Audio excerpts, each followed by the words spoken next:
If we lose that, we're going to suffer for it, man. We're going to suffer for it. And yeah, well, but the thing is, people are afraid. So the conservatives won't even come out and be conservative.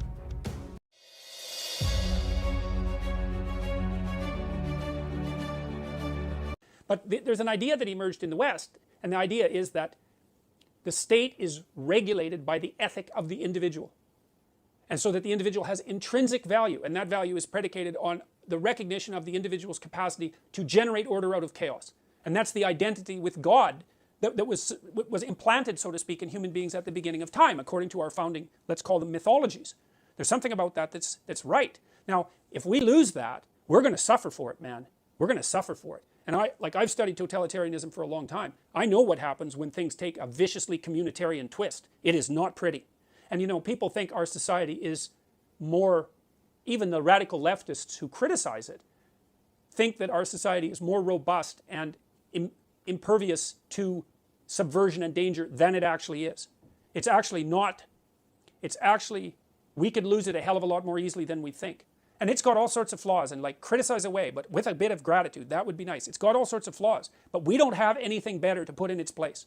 And when we tried a couple of different variations in the 20th century. Man, and that did not go very well. Now, if people want to bring that back, it's either because they don't know what happened, and they probably don't, because generally speaking, people's historical education is so dreadfully inadequate that it's actually, it's like a crime. Or they don't care, and what they're aiming for is trouble. And neither of those things are good. So, you know, I've been watching this politically correct thing develop for 3 decades. You know, it's popped its head up here and there. It happened really in the 1990s, in the early 1990s, but then it sort of faded away to some degree. But right now, man, it's back with a vengeance. You know, in Bill C-16 in Canada, that's going to pass. And that is the first piece of legislation ever put in place in Canada that compels speech. And the Justice Minister curses on her head. The Justice Minister is refusing to, and her coterie of minions are refusing to implement a perfectly reasonable amendment that was proposed by Senator Don Plett to reword the Canadian Bill of Rights to ensure that Bill C-16 doesn't interfere with free speech. And they refused to do it. Why? Because equity trumps everything. Equality trumps everything. And that's not good, to put it simply. That is not good. And so people need to wake up and see what's happening. And they need to start watching what their children are being taught. That the new policies of the Ontario Teachers Federation, as I said, I've got the acronym wrong, those should be scrapped. I would tell people, do not send your children to public schools. If you're going to send them to public schools, you better bloody well keep an eye on what they're being taught. And I would say that's particularly true for communities of relatively conservative immigrants and minorities.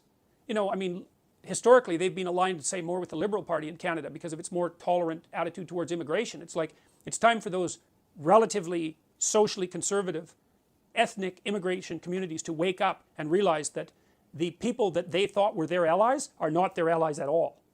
So, no, we're going too far down this road. It's not a good idea. And it's happening a lot faster than people think. So, it's time for people to wake up. Jesus, you know, I've talked to the Conservatives, the leadership, many of the people who ran for the leadership federally. I've talked to the provincial Conservatives in Ontario. The provincial Conservatives were too afraid to have me come and talk to their caucus. Think about that. They think I'm too, because, you know, their theory, I guess this is Patrick Brown's strategy, is if they just shut the hell up and hide in a corner, Kathleen Wynne will flame out and they'll win the election. It's like, well, maybe and maybe not, but that's no strategy of courage. It's like the conservative types, even the liberals, the classic liberals, have to get out there and say, look, what's happening on the radical end of the political spectrum, that is not good. We need to do something about it. But they're too afraid. The conservatives are afraid that they will be targeted as individuals, mobbed by the social justice warriors online, and taken out. And so they don't say anything. It's not even the social conservatives who won't say anything. It's like mainstream liberals who won't say anything. Well, as soon as people, so now the journalists are censoring themselves. They've already told me that. The politicians are censoring themselves. It's like, what the hell? What's going on? And what's really awful about it is it's a very small minority of people who are basically producing this movement forward. Probably no more than about 5% of the population. So, and the other thing that's so interesting is if you push back against them hard, they just fold. I can't even get the social justice types to debate me. They won't do it. Now, they don't believe in debate, so why would they debate? They only believe in power. But like when I went to Queen's University to talked to the law students there about Bill C-16, from what I gathered, all of the law professors were invited to debate me. Now think about it. I'm not a bloody lawyer. I'm no law professor. I'm talking about legislation. Like, a good lawyer should have been able to come out and just have twisted me into knots and sent me home in a cast. And they couldn't find a single bloody professor to come out there. So Bruce Pardy, who's a professor, had to come out and play devil's advocate. So there's no debate there. There's no discussion. So this small minority, they're well situated. They have a philosophically driven agenda. They're motivated personally by resentment and power. But there aren't that many of them, and they're bloody cowardly. And if you face them down, they'll run away. So I would say we should face them down before they continue to wreak the kind of havoc that they're already wreaking on our society. And we could certainly start with Kathleen Wynne and her coterie of radical postmodernists. So we should chase every single liberal, every single provincial liberal should be taken out of the Ontario legislation in the next election. That would be a good outcome. That would be a message. It's like, don't muck about with the structure of the family. There's a start. So, yeah, well. But the thing is, people are afraid. So the conservatives won't even come out and be conservative.